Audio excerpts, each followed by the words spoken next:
7, 6, 5, 4, 3, 2, 1, 0, ignition.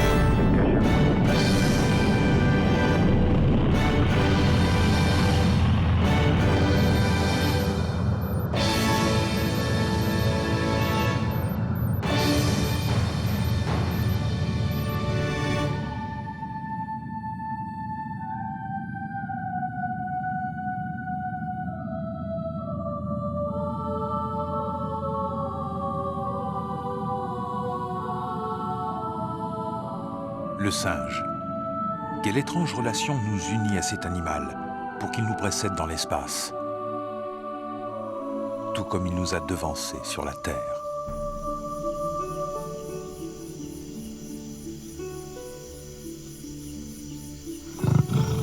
Depuis toujours, le singe fascine l'homme.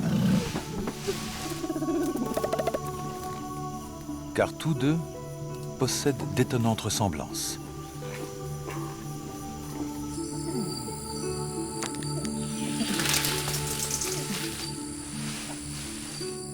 Les regards de l'animal, ses attitudes, sa complicité évidente avec les siens évoquent le comportement humain.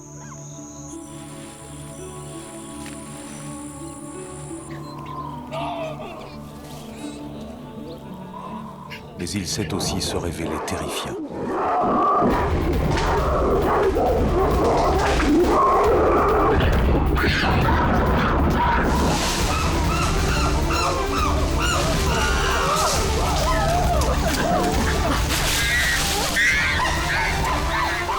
Le singe peut être un redoutable prédateur, capable de dévorer ses congénères et de faire preuve d'un sentiment que l'on croyait réservé au genre humain, la cruauté.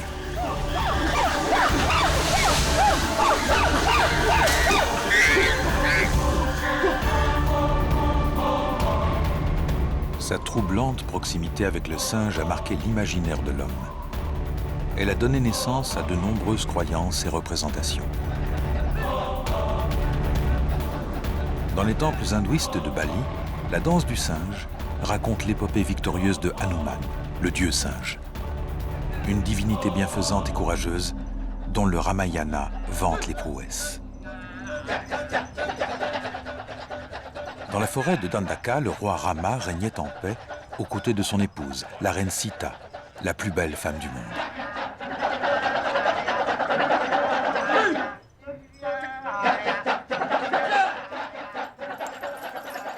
Un jour, le roi aperçut un cerf enchanté.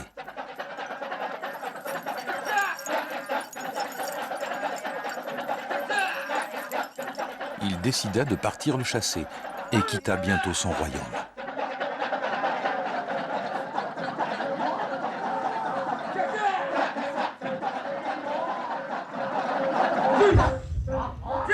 Profitant de son absence, le malfaisant Ravana, dieu des démons, entreprit d'enlever la belle Sita pour l'épouser.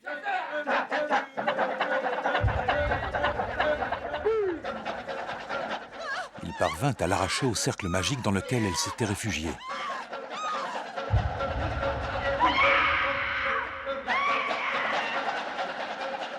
Envahi par le chagrin, le roi Rama implora l'aide de Hanuman. Le dieu singe leva son armée et pénétra sans hésiter dans le royaume des ténèbres, fief du redoutable Ravana. Après une bataille sanglante, Hanuman et les siens réussirent à vaincre Ravana et à libérer la reine Sita.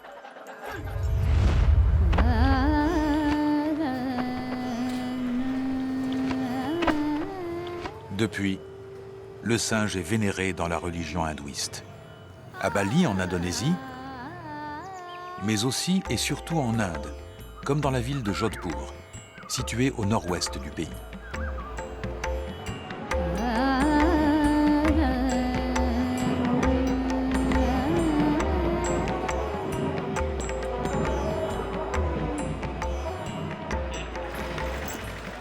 Ici, les singes langours sont considérés comme les descendants des compagnons d'Hanuman. Pour les habitants, ils représentent une bénédiction et une source de protection divine. Ils sont traités avec tout le respect dû au courageux guerrier du dieu singe.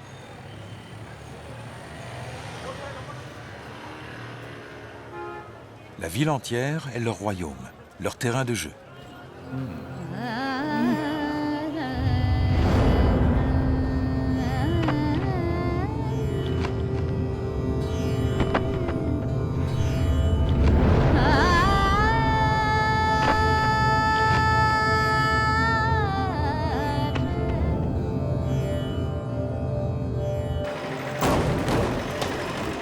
Laissés en totale liberté, les Langours se comportent comme des soldats en pays conquis.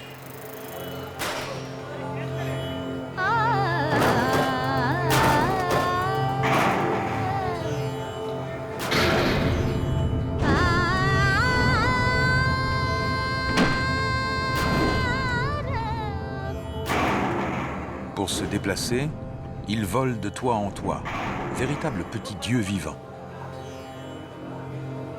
Mais lorsque les immeubles sont trop éloignés, ils traversent les rues encombrées tels de simples mortels.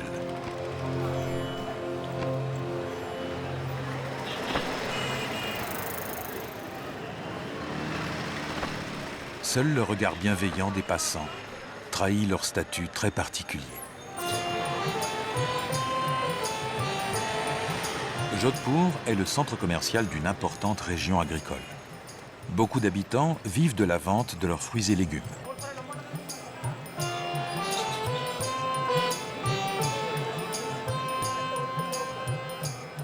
Seule ombre au tableau, certains clients ne veulent pas payer.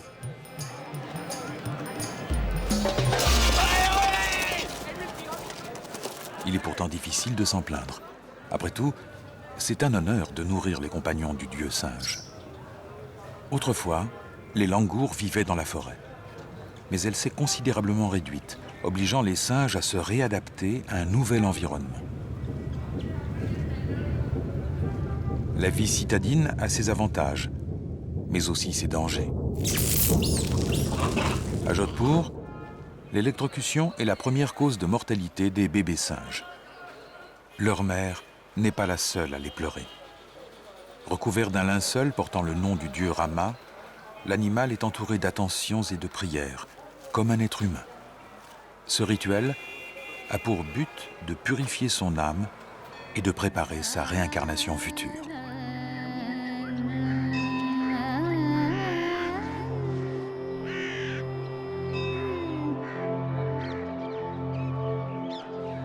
Chaque mardi, les hindous célèbrent Hanuman. Divinité majeure de leur mythologie, le dieu singe symbolise la force et la protection, et aussi la dévotion envers les autres.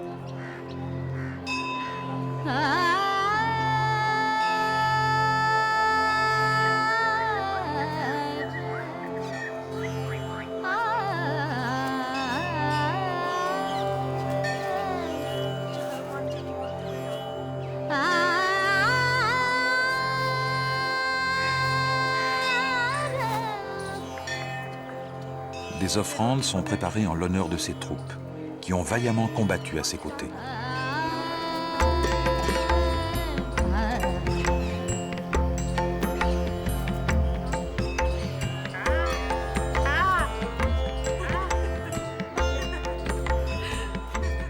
Face au festin qui leur est proposé, les Langours surmontent vite leur réticence. Une fois seuls, ils s'enhardissent et récupèrent tous les cadeaux, au nom d'Hanuman, bien sûr. Héritiers du dieu singe, les Langours de Jodhpur ont leur destin tracé, au sein d'un peuple dévoué et prêt à tout leur accorder.